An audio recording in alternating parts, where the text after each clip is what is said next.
What's up guys, welcome back to my channel. So today I wanted to do a how I pack and tips along the way of how to pack lightly, especially if you guys are overpackers like I am. Girl, I got you.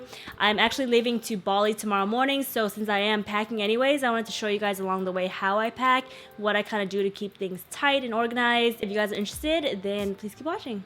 So here I'm using my Herschel suitcase, and I like that it has two different compartments because this side I usually like to put all of like my shoes and things and my electronics so that when I zip it, it kind of separates itself from my clothes. The first thing I usually like to pack are my undies. This I usually just scrunch up in the corner because they don't really take up that much space. And then I have one bralette. I haven't been wearing bras lately at all. I don't know, I just don't like wearing bras anymore. So if anything, I'll either just wear the bralette, no bra at all, or just the covers. And then you guys already know that instead of just folding your clothes and just putting it in there because it takes up a lot of space, you want to actually roll it.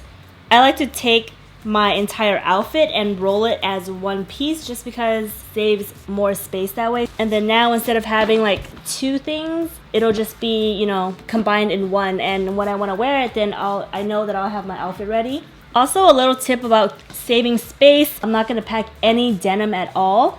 That usually takes up so much space anyways, and it weighs the most. So everything else I'm pretty much gonna layer as one piece.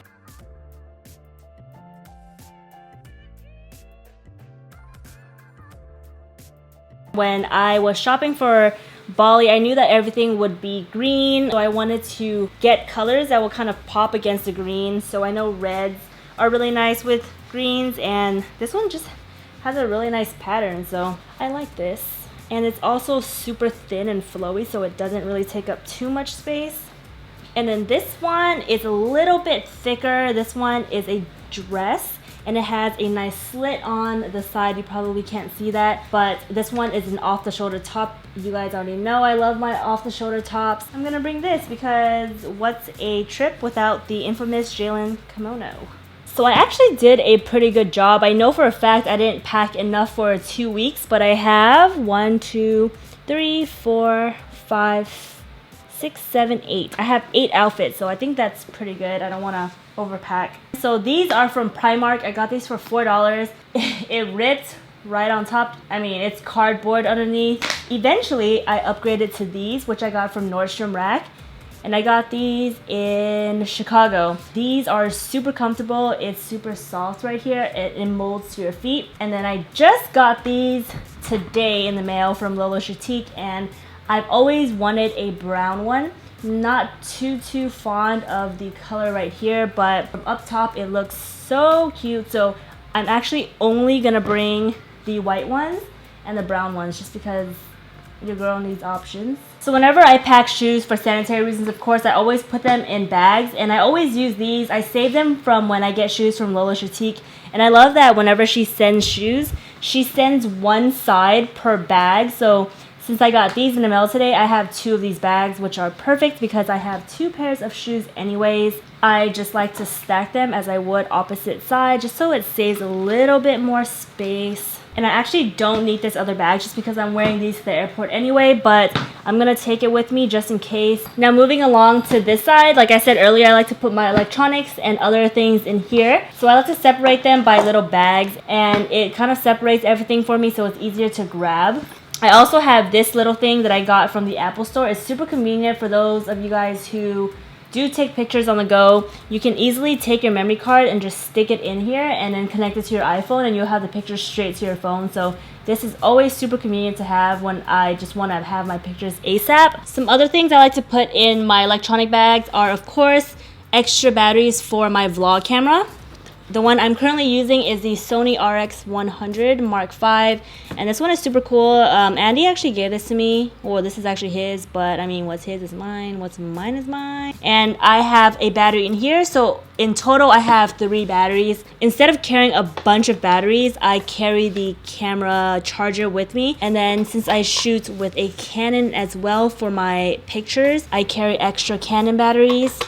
and the charger. For the Canon, I don't really use too often, so I only bring one extra battery and I have one in the camera. Some other things I'll be bringing on this trip is a GoPro. This is the GoPro Hero 5 Black, I believe. We haven't used this ever, but we've had it for so long now, and since we're gonna be near a bunch of waterfalls and possibly some beaches, I want to do some cool underwater footage. So this is what I'm gonna bring, and this is actually waterproof, and it comes with this housing as well, which is super nice. And actually just got this selfie stick. It belongs to Andy, and it's cool because it opens into a mini tripod, so you can either have it down like that or you can just selfie it, you know. And then for the GoPro, of course, I'm going to bring the charger, and I have one extra battery. And then since I'll be editing throughout the trip, I'm going to bring my laptop.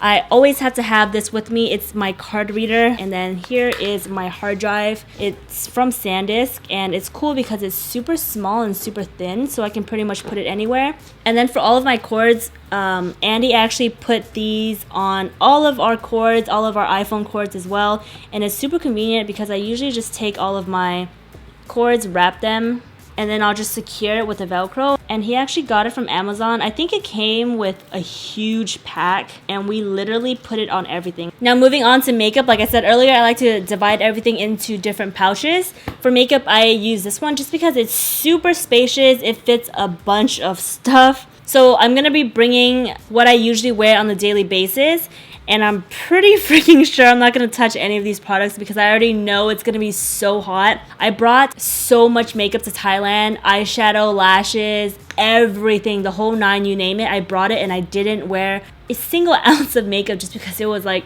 90 degrees plus humidity. But for the sake of just having it, I'm going to take the Too Faced Hangover Primer. It's my Holy Grail Primer, L'Oreal Infallible Pro Matte. For the other foundation, I'm going to take along with me the Milk Makeup Blur Liquid Matte Foundation. It's their first ever liquid matte foundation, and I'm super excited about this. I went to the launch party the other day, and I got to try it out for the first time.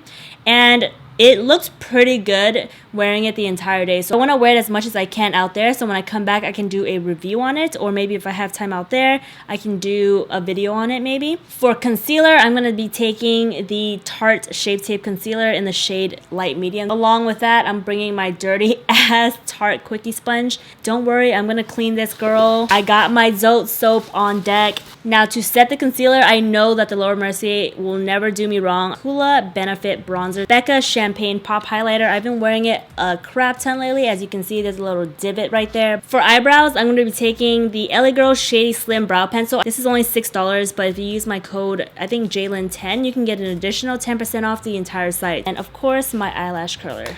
Now for brushes, I'm only bringing 4. This is the only 4 that I use every single day anyways. This one is by Iconic London, and this is the one that I use to dust away all of the translucent powder that I'm baking with. For my bronzer, I like using the Morphe M530 brush. For highlights, I use the Morphe M501. And then for cream contour, sometimes I don't even think I brought a cream contour, so this is pretty much ditched. And then the last two things, of course, are lip colors. You guys already know I have to have my staple red lip. This one is Jouer Brick. This one is my favorite red of all time. And then I'm going to bring a nude lip just because I want to have that either dark or light option. Also by Jouer, it's called Maiden Lane. For skincare, I'm taking along my Tatcha One Step Camellia Cleansing Oil. And it actually came in a set with the classic rice enzyme powder. And then to tone, I condensed it into this small bottle. This one is the Fresh Deep Hydrating Rose Toner. I'm going to go refill this. And then for moisturizer, I have the mini version of the First Aid Beauty Ultra Repair Cream. And for my toner, I always keep around some cotton rounds. And then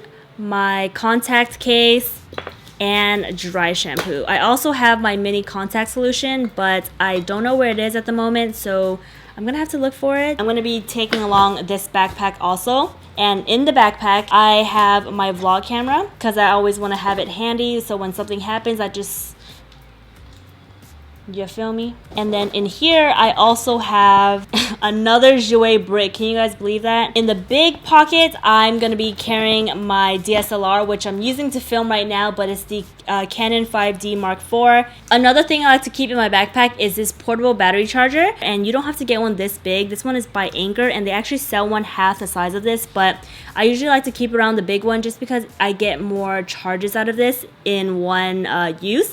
So this one lights up and it has 4 bars. So this one can pretty much charge my iPhone or my camera or any of my batteries that I plug into the USB port. Now I kind of want to talk to you guys about traveling out of the country, what it's kind of like, and you know, little tips. So I usually like to keep my passport in a little holder like this. I got this from Target. You don't have to have anything fancy. Andy usually just puts it in his fanny pack. My first advice is you always want to keep your passport with you at all times. This is pretty much your ID out of the country. I don't even bother carrying my California ID anywhere because this is pretty much your entry and your exit in and out the country, you know what I'm saying? Also, you want to make copies of your passport just in case you lose it. So what I usually do is I'll scan it on my printer and I'll print 2 copies. I'll keep the physical one with me. I'll keep one copied one in my suitcase and I'll keep another copied one in my backpack just in case. So another tip that I totally forgot to mention was when I was in Thailand, obviously I had my debit card with me, but I made sure to pull some cash out beforehand so that once I got to the airport, I was able to exchange just enough to get from the airport to my hostel. And when you're exchanging money in Southeast Asia or anywhere, you never want to exchange all of your money at the airport just because that's where they rip you off the most. It's not even funny, you guys. Take my advice on that. A lot of hostels can exchange monies for you. A lot of hostels can exchange money for you, or in Thailand there were banks everywhere, especially in Bangkok. So a lot of the restaurants either took, you know, US dollars, debit card, or their actual currency. So don't feel like you have to exchange everything. Now, as I mentioned earlier, we were staying in hostels. We decided to divide our trip in Thailand. We did half hostels and half hotels. For hotels, you can pretty much get 4 to 5 star hotels for $100 or less, maybe even a little bit more, but super cheap, and you get 5-star hotels. And for hostels, they range from anywhere from $5 to $20, maybe even $30 for private rooms. But what I liked about hostels and what I was skeptical about at first was the fact that I was in a room with a bunch of bunk beds with strangers that obviously I've never met before, but it's just so cool meeting people with the same interests. Yeah, that is pretty much it. If I missed anything, comment them down below, but that is pretty much it. I hope you guys liked it and found it helpful. Please give it a thumbs up if you did, and subscribe if you haven't already. It would mean a lot to me. Thank you guys so much for watching as always, and I'll see you next time.